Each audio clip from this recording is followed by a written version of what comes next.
काव्य मर्मज्ञ पाठकों, आज मैं आपके साथ शेयर करने के लिए लाई हूँ संस्कृत के महाकवि माघ का रचना वैशिष्ट्य। उपमा कालिदासस्य भारवेर अर्थगौरवम नैषधै पदलालित्यम माघे संति त्रयो गुणा। उक्त पंक्तियाँ महाकवि माघ की श्रेष्ठता, उनकी लोकप्रियता एवं रचना वैशिष्ट्य को अभिव्यक्त करने में सर्वथा सक्षम हैं। कालिदास के काव्य में जहाँ उपमा की भागीरथी प्रवाहित है, भारवी में अर्थगौरव की यमुना तथा दंडी के काव्य में पद लालित्य की सरस्वती है, वहीं सकल कलादक्ष कविराज माघ की काव्य कला में इन तीनों का संगम प्रयागराज की भांति सन्निहित है। यद्यपि संस्कृत वाङ्मय ने शताधिक श्रेष्ठ कवि एवं सहस्त्राधिक उत्तम रचनाएं साहित्य जगत को प्रदान की हैं, किंतु इन सब में माघ का स्थान प्रथम पंक्ति में ही प्रतिष्ठित है। उनके पांडित्य एवं काव्य कौशल की समीक्षकों एवं विद्वानों ने अनेक प्रकार से प्रशंसा की है।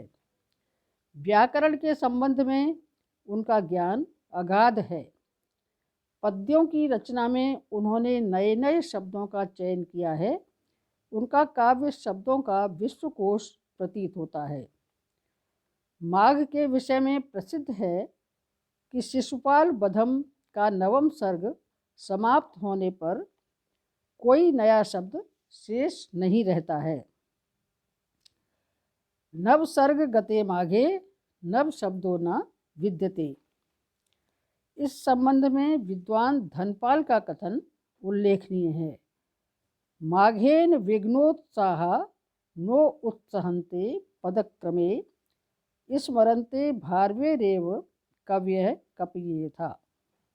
अर्थात माघ के भयानक जाड़े में सूर्य का स्मरण करते हुए बंदर जिस प्रकार उछल कूद नहीं करते, उसी प्रकार भारवी के काव्य का स्मरण करते हुए कविगण माघ की रचना के समक्ष गतिहीन हो जाते हैं।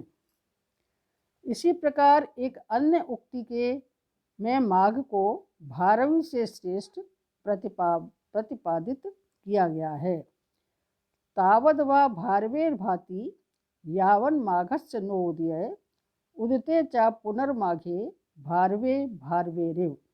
अर्थात भारवी का तेज तभी तक शोभित होता है जब तक माघ का उदय नहीं होता है।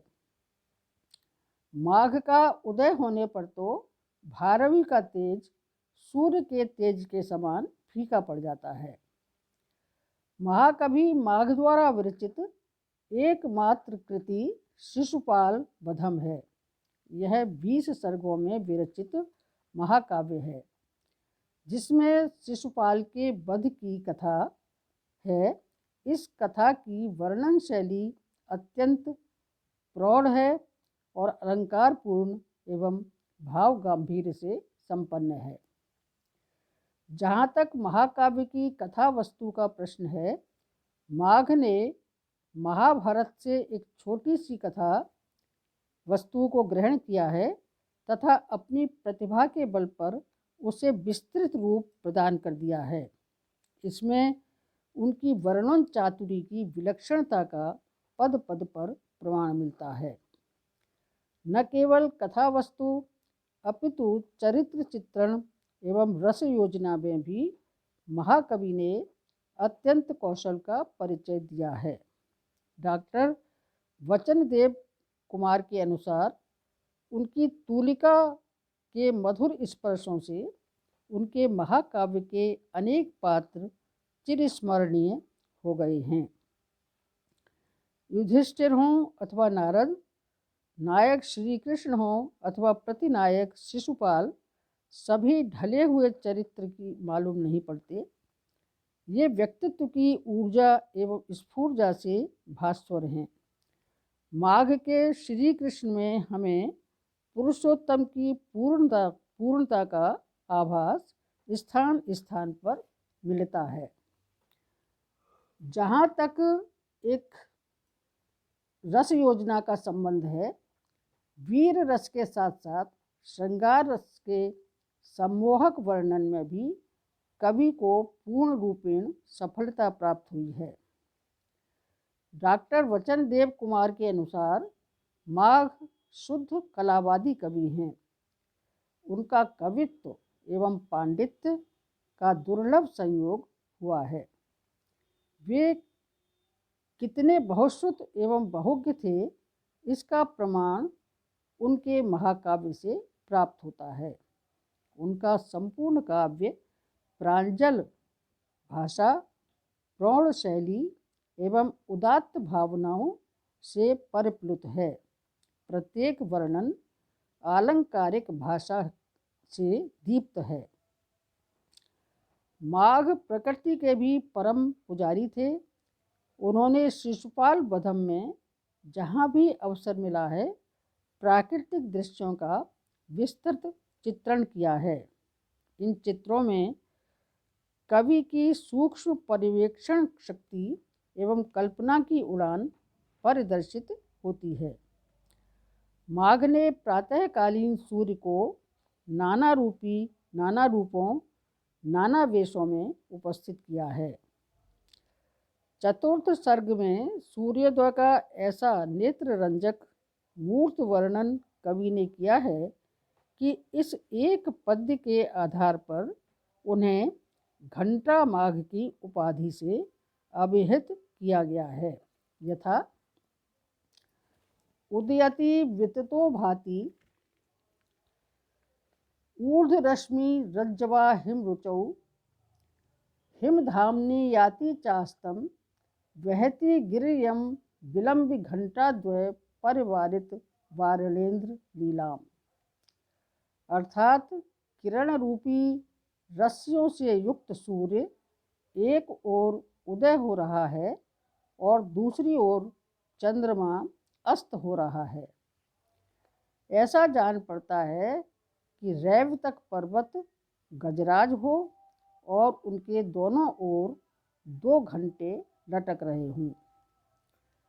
महाकवि माघ की काव्य कला में उपमा, अर्थगौरव एवं पदलालित्य तीनों की भागीरथी रमण करती हुई मुक्त भाव से बहती है। सुंदर उपमा का यहाँ एक ही उदाहरण पर्याप्त होगा। अरुण जलराजी मुक्त हस्ताग्रपादा बहुल मधुपमाला कज्जलेंदी बरोक्षी अनुपतति विरावई पक्षिणाम व्यथा वहरंती रजनीम चिरजाता पूर्व संध्या सुतेव। अर्थात रात्रि व्यतीत हो गई है, पूर्व संध्या आ रही है। जिस प्रकार कमल के समान सुंदर हाथ पैर वाली आँख में अंजन लगाकर कोई बालिका अपने बाल सुरभ तोतले शब्दों को कहती हुई अपनी माता के पीछे पीछे दौड़ती है, उसी भांति पूर्व संध्या जिसके लाल कमल की श्रेणी ही हाथ पांव हैं, भ्रमर माला रूप कज्जल से युक्त कमल ही जिसके नेत्र हैं, पक्षियों के रूप से शब्दों के अनुसार बोलती हुई रात्रि के पीछे पीछे दौड़ती हुई चली आ रही है। ऐसी अनेक उपमाएं माघ के काव्य में शोभित हैं। शिशुपाल वधम महाकाव्य में अर्थ गौरव से परिपूर्ण पद्यों का बाहुल्य देखने को मिलता है। इस कला में माघ का नैपुण्य अवलोकनीय है। उदित हुए बाल सूर्य का चित्रण करते हुए कवि कहता है, बाल सूर्य लाल लाल कोमल किरणों को फैलाकर आगे ऊपर आकाश की ओर बढ़ता जाता है, तब पक्षीगण कलरव करने लगते हैं। ऐसा प्रतीत होता है मानो आकाश रूपी माता अपने कोमल हाथ फैलाकर बाल सूर्य रूपी पुत्र को बुला रही है तथा पुत्र उसकी ओर बढ़ा चला जा रहा है। कितना गंभीर अर्थ है। अल्प शब्दों में गंभीर अर्थ की व्यंजना में माघ सिद्ध हस्त हैं। पदलालित्य की दृष्टि से भी माघ कसौटी पर खरे ही उतरते हैं। उनके काव्य में पद इतने नपे तुले होते हैं कि वे अपने स्थान से डिगाए नहीं डिगते, हटाए नहीं हटते। अनुप्रास की छटा ऐसे स्थानों पर विशेष रूप से पाठकों का मनोरंजन करती है। माघ के पद्यों में श्रुति मधुर शब्दों की संगीतात्मक एक रसता वीणा की झनकार की भांति अर्थबोध की प्रतीक्षा किए बिना ही हृदय को रसप्लुत बना डालती है। यमक पर आश्रित दुत विलंबित की यह रुचिरता माघ के पद विन्यास की विशेषता है।